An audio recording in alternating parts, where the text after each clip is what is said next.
もう一回。はい、もう一回。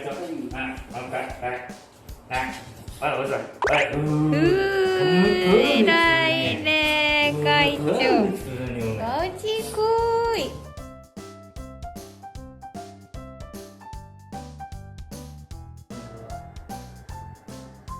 きちんとしつけしてましたってなんかそういう言われますね。とか会長をきちんと抱っこしてるとかそういう。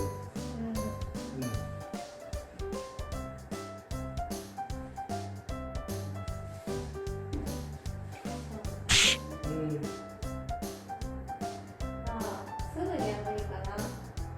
この状況ですね。じゃあ失礼判定してだけじゃなく。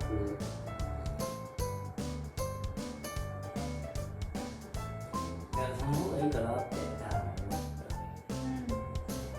いや、そうじゃないと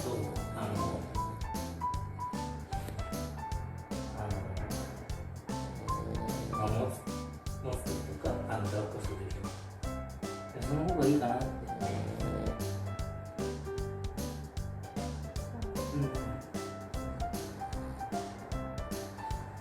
ラブとか大観衆とか。もしも俺があった時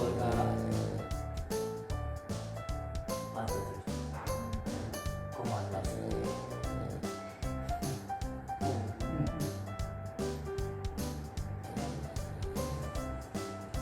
この辺の家に入ったらまあ大体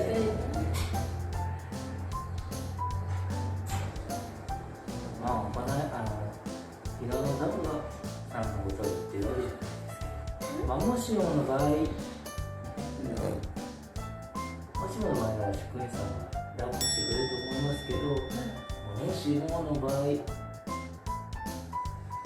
できるといいかなって、ちょっと思った。